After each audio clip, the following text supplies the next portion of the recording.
My name is Megan Deputy, and today I will be talking about working with a rough draft.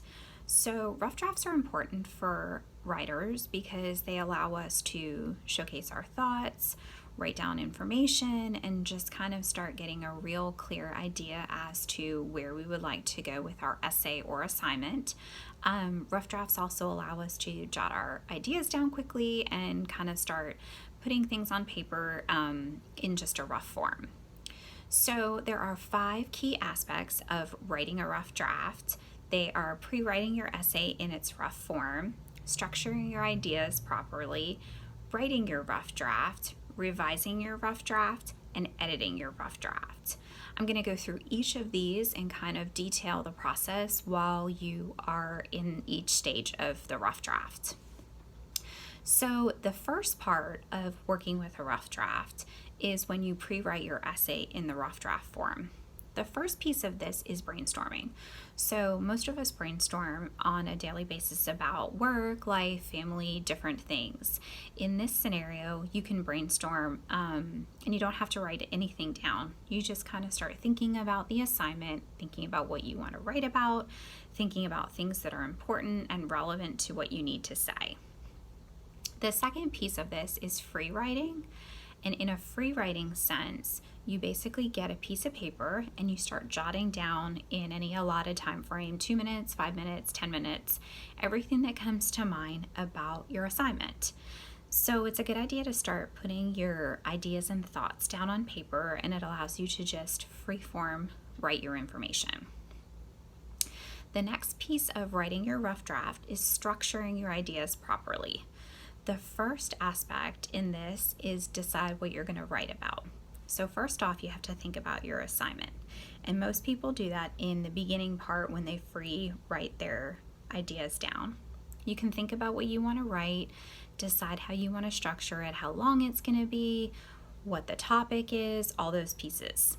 The second part is where you assign a piece of fiction or nonfiction, and does what you want to write about pertain to what the assignment is. Are you writing about something that's fiction, or should you be writing about something that's nonfiction?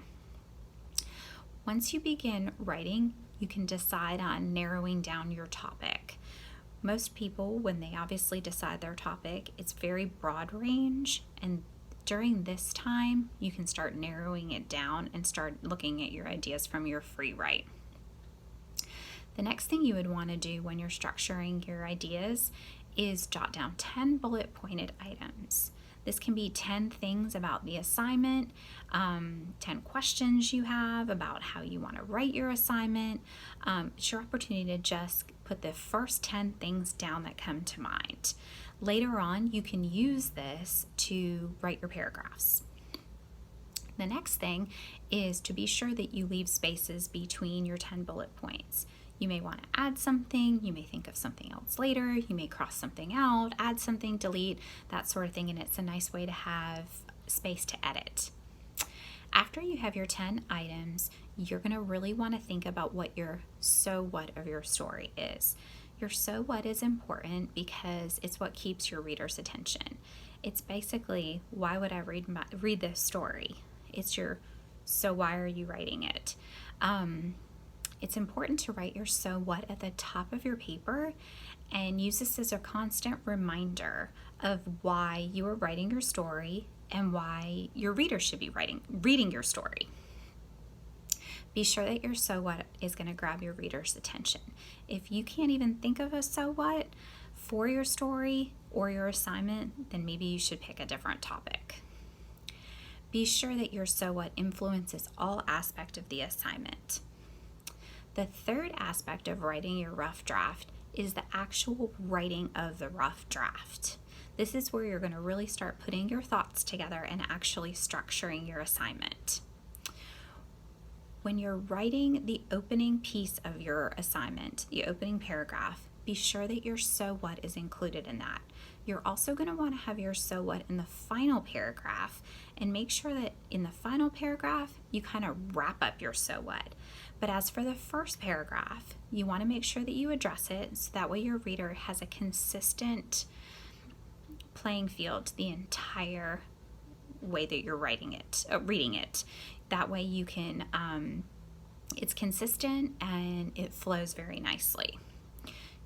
This is your time to take your 10 bullet pointed items and use those as paragraphs. Use each bullet point as a paragraph. If you start writing the paragraphs and you realize, maybe this isn't something I really want to write about, it's your opportunity to go back and maybe rethink some of your bullet pointed items. Wrap up your assignment in the final paragraph. If you did a so what statement that was a question, you may want to consider answering it here, or if you didn't do it as a question, you may just want to address how and why the reader should be reading your story and how it relates to the so what. Spelling and grammar are not important, but you do need to make sure you're using the correct words. You don't want to spend a lot of time going back and trying to correct words with a thesaurus. Indent each paragraph. Make sure that you are indenting each paragraph so that way you obviously know where paragraphs begin and where they end, and if you need to add anything. Skip lines throughout your entire rough draft to allow for edits, either from yourself or someone else reading. The fourth piece of writing your rough draft is revising it. Reread your entire paper and look at each paragraph and make sure it flows together. Make sure there's nothing that's sticking out that's strange or doesn't seem to flow with the rest of it. Check your content to make sure it's all accurate. Be sure your sources are all cited correctly.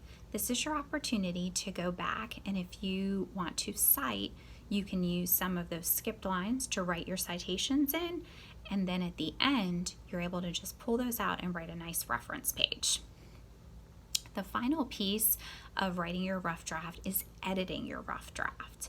There are 7 items that go along with this that showcase how you should be editing your rough draft to potentially put it in final form. The first would be to use a proofreading checklist. There are lots of these out there, and they go through mechanics, spelling, different things. You can pull one of those up off the internet. A really good website is the Purdue Writing Center, and they have a lot of proofreading checklists. You can pull one of those up and use it to go through your paper. Fact check all your figures, dates, proper names, places, make sure they're spelled correctly, that sort of thing. Go ahead and spell check your entire paper. Obviously do it with the electronic version first, and then manually go through and make sure anything that looks incorrect or weird, that you look it up in the dictionary. Reread your paper aloud. Make sure it again sounds consistent and flows together. You did this in the revising part, but you want to do it again. Focus on one paragraph at a time. Reread each paragraph out loud, and maybe each paragraph once or twice, and make sure it sounds okay. Make sure there's nothing you want to edit. Check the format of your paper. Are your paragraphs indented? Do you need to make things a separate paragraph? And something really important that people often miss, do I need to use subtitles in my paragraphs? This sometimes allows your reader to really know what you're talking about, and it also is a nice reference point for people to go back and look things up in your paper. The final aspect of editing your rough draft is to proof it all again. Read it a final time, spell check it a final time, do all pieces a final time, and then once you have that done, you are ready to put it in final form. So the things that students are going to really be able to learn from this is how to write a paper properly. And writing a rough draft is clearly not easy, and it's a very time-consuming process. But if you follow the steps, it allows you to write a really well-structured paper, and allows you to have the ability to easily transition a rough draft into a final essay. Thank you for listening, and this is a lesson on how to properly write a rough draft.